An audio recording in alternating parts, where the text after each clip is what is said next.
So let's continue with the other manifold learning techniques, graph connection Laplacian and the vector diffusion map. And this is the part 2.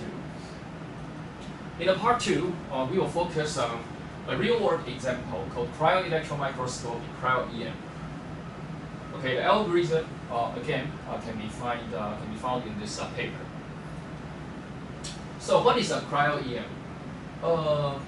The main focus of cryo-EM, or the goal, is trying to get 3D structure for large molecules, which is roughly 20 nanometer in size. Like, how can you understand its structure, its geometry, its dynamics, and everything? So one way, traditional way, is called X-ray crystallography, which, for example, can help you to get potassium channel protein, ribosome, and so on. And it has been rewarded to several chemistry Nobel Prizes. However, so far, many large proteins still cannot be crystallized. So an alternative method is the cryo-EM. Cryo-EM, as you can see here, has been awarded the 2017 Nobel Prize, which is a big achievement. And the basic idea of cryo-EM, we will not go through all details, but a basic idea is the following. You take all the purified proteins, purified in the sense that all proteins inside the purified liquid contains only one particle, or at least few particles, and you just lay them on a thin layer. And then from the layer above, you just project electron beams, and you get a lot of projection images. And from the projection images, you can see those are all images. And now the mission is, once you get all these images, what can you do? Can you use them to recover the three-dimensional structure of the protein? That will be the overall idea. So that is some kind of basic structure, very basic, and many details inside, which I will not go into details. But it sounds like reasonable, but you may see challenges. What are they? The first one is the imaging process itself is destructive. The projection directions are unknown as a consequence. Why? Because you have a molecule, and for this molecule, it is not like CT scan that you can rotate it as you wish and take as many images as you wish. No, you cannot do it. Since it has been laid on a layer, you have a projection of the electron beam, then the molecule is very small and it's destroyed. So for every molecule, you can get only 1 or 3, just very few images, so that you cannot really do too much. And also, the images are really extremely noisy. It's a sharp noise induced by the maximum allowed electron dose. So what you get in the end will be a set of images that are super noisy, and you do not know the projection direction, because you only, for every molecule, you only can see one projection, and what is the projection, you just don't know. So in the end, you get a large collection of noisy projection images of the same molecule corresponding to unknown projection directions. And that is real data. If I don't tell you there is a molecule, it's hard to say, at least for me, to say there is anything. But there is actually ribosome 50S inside.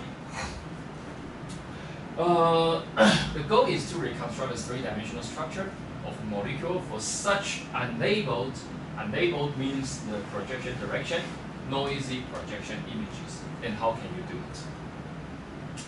So the key step is dealing with the noise, as you can imagine. The images are too noisy. Okay, too noisy. So what can you do? You have to do denoise. And the traditional idea was saying, how about if we use L1 minimization to denoise or something more adaptive? Well, the traditional L1 approach may not be that successful for this kind of signal-to-noise ratio regime.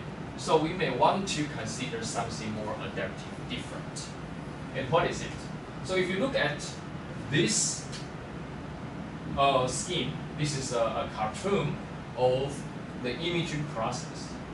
You have a molecular feed which is here, which is like a Mickey Mouse. It can be rotated following Ri. And Ri is just a component in our SO3, which describes its rotation direction.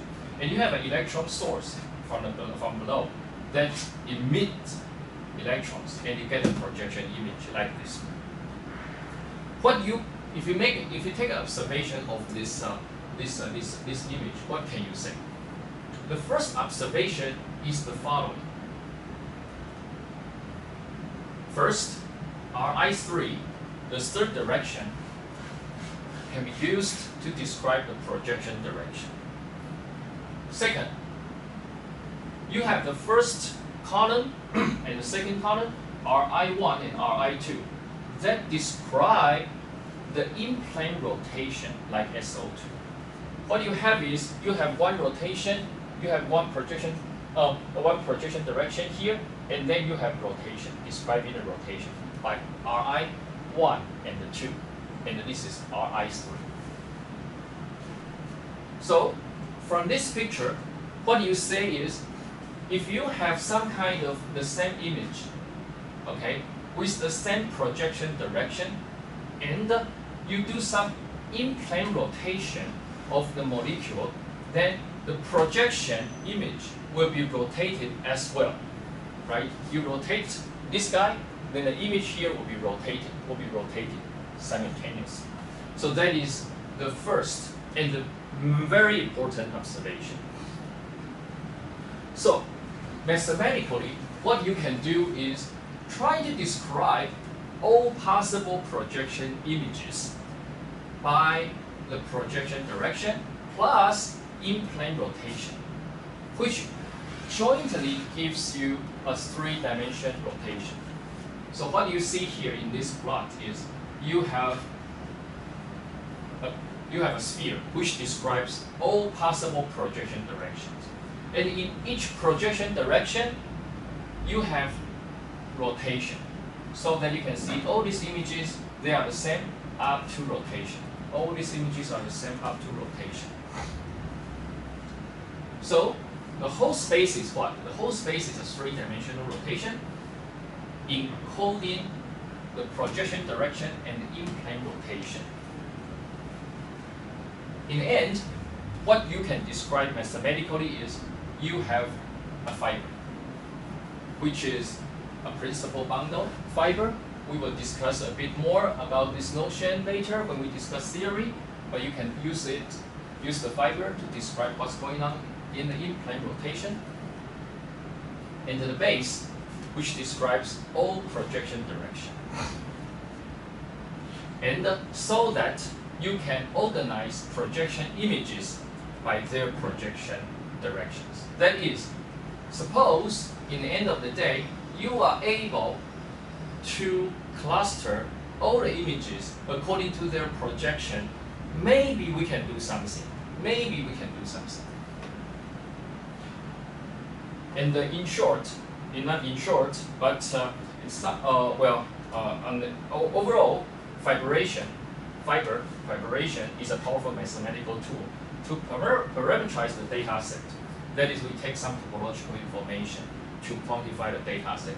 And you will see that this fiberation idea is very strong and powerful that we can use to do more general data analysis. And we will discuss this in a bit. With the above observation about the rotation, you have projection direction and in-plane rotation. The key idea will be the following. Suppose we are able to find many images with the same projection directions. Suppose. Then we may be able to apply law of large number in an adaptive way so that we can reduce the noise. How so?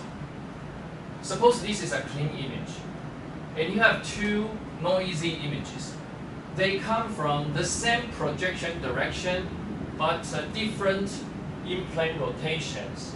So you can see the same projection direction, but they are rotated on each other.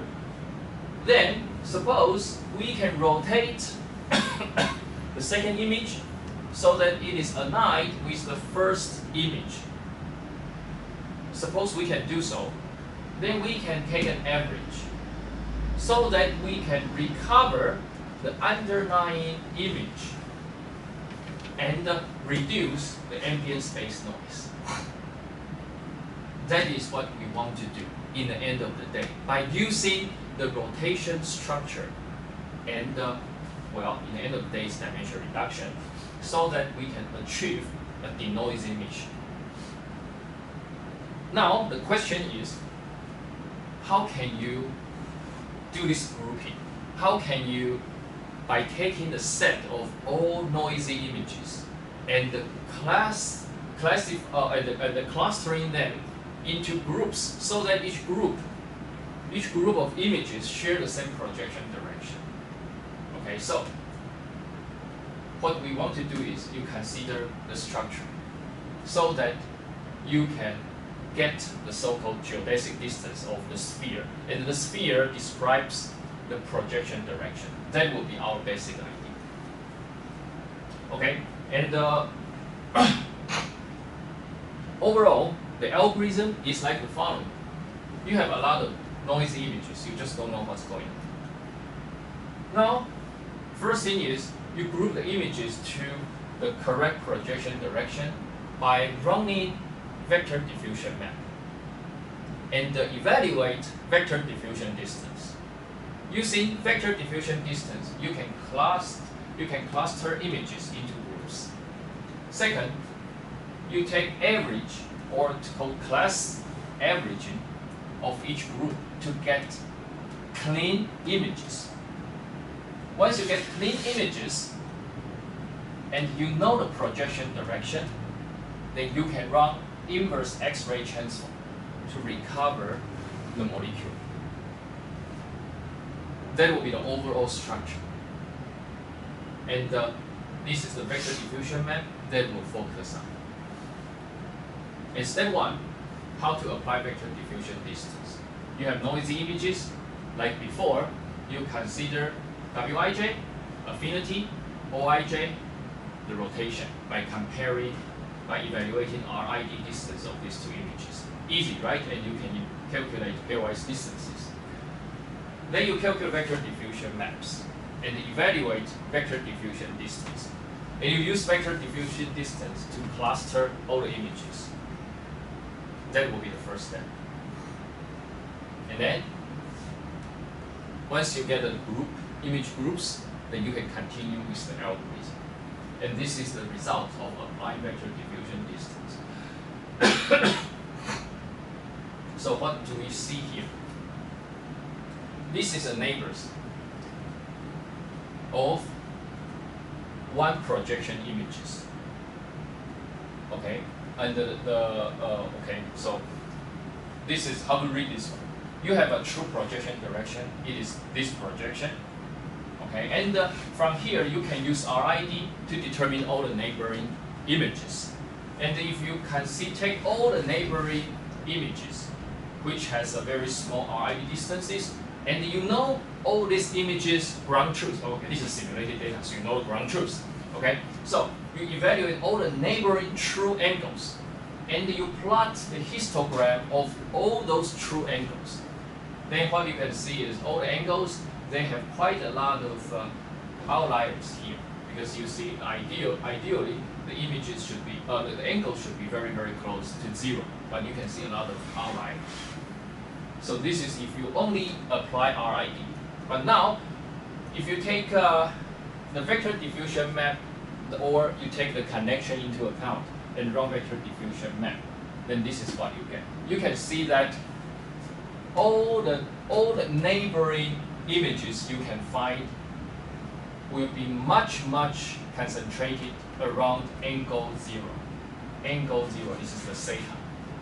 And this is much larger than 10 to the 4th, this is 10 to the 5th, and there are a lot of outliers, they are gone here. So RID, what it tells you is RID can give you quite useful information about who is your neighbor for the clustering, but it also gives you a lot of outliers. But using vector diffusion distance, it can give you it can give you more reliable neighboring information. That is what it tells you, and this is the result. And now, if you take this result, and this is the paper you can, this is the result from this paper. This is the original images, which is like, to me, impossible to see anything.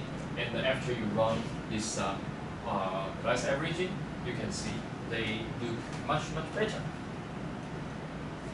Okay, this is not really my field, so I will not go into details about everything. If you have interest, you can go to Amit Singer, Professor Amit Singer in Princeton, and he has kind of all the tools and has explored a lot of things about cryo-EM. So that is it for today. Thank you.